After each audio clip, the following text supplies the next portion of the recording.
Okay, let's dive in. We're heading to a place well, it's a place of legend, a place of really high hopes, but also some pretty deep fears. Yep, you guessed it, Wall Street. The man we're talking about today, Benjamin Graham, he called it a place of folly and confusion. And for a long time, he was right. It was a place where superstition and just plain guesswork were the name of the game. A place where even the absolute sharpest minds could and did lose their shirts. So what if there was a guide through all that chaos? A kind of map for this dangerous territory? A solid intellectual framework that could actually help you navigate it. And what if that guide was endorsed by, well, the most successful investor of all time? Well, that guide is exactly what we're digging into today. It's The Intelligent Investor by the one and only Benjamin Graham. I mean, this is the guy who basically dragged investing out of the dark ages, out of that world of guesswork, and turned it into a modern profession, one built on actual logic and real discipline. Okay, so the very first lesson from Graham, it might just be the most important one. It's this really simple distinction that, honestly, has been almost completely forgotten on Wall Street today. But getting this right, it makes all the difference. So, which one are you? An investor or a speculator? And Graham, he's super precise about this. He doesn't just throw the word investment around. He gives it a three-part test. For something to be a real investment, first, you have to do thorough analysis. Second, it's got to promise safety of principal, that you'll get your original money back. And third, it needs to offer an adequate return. Now, here's the kicker. If what you're doing fails even one of those tests, it's not an investment, it's pure speculation. So you can really see the two mindsets here, right? They're totally different paths. The investor, they're thinking like a business owner. They're focused on the real value of the company. The speculator, on the other hand, they're basically a gambler. They're just betting on which way the price ticker is going to move. A true investor, as Graham teaches, sells to the optimists and buys from the pessimists. The speculator, they do the exact opposite every time. And this all leads to a really fundamental truth, maybe one of the most important in the whole book. The biggest risks we face, they're not in the stocks we buy. Nope. They're inside us. It's our own emotions, our impatience, that urge to just follow the crowd. That's what really leads to financial disaster. So that brings us to this next point, which I find absolutely fascinating.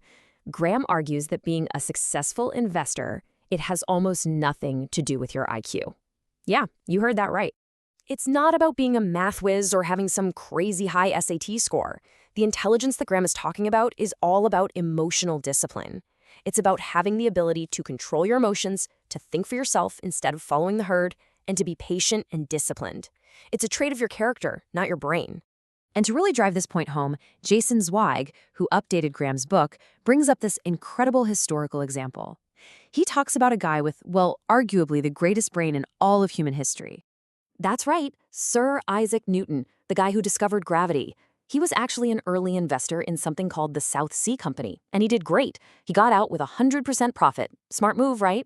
But then he got swept up in the mania. He watched all his friends getting ridiculously rich, and the FOMO, the fear of missing out, it got to him. He jumped back in, but this time at a much, much higher price.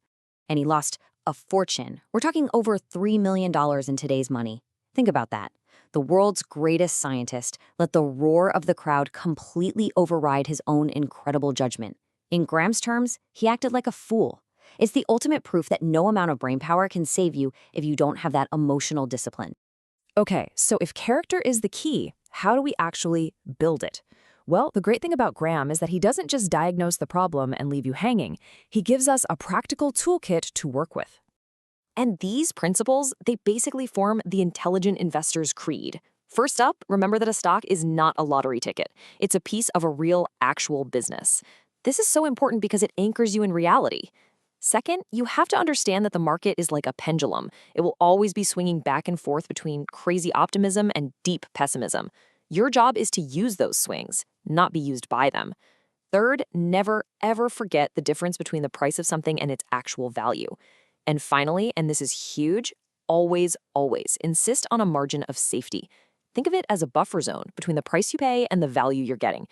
Bottom line, never overpay. No matter how exciting something seems, when you boil it all down, it really comes to this. How your investments behave is way less important than how you behave.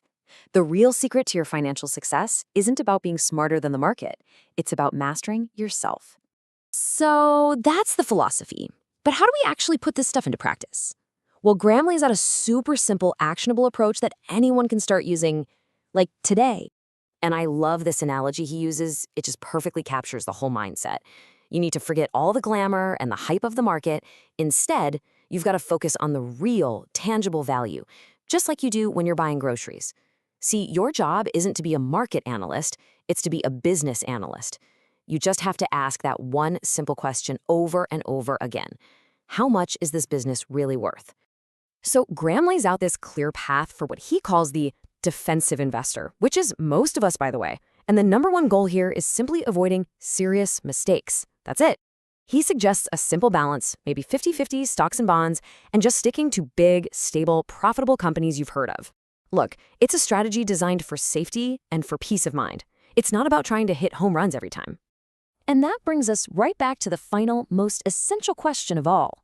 The market's behavior? That's a given. It's always going to be that pendulum, swinging between euphoria and despair. You can't control it. Nobody can. But you can control yourself.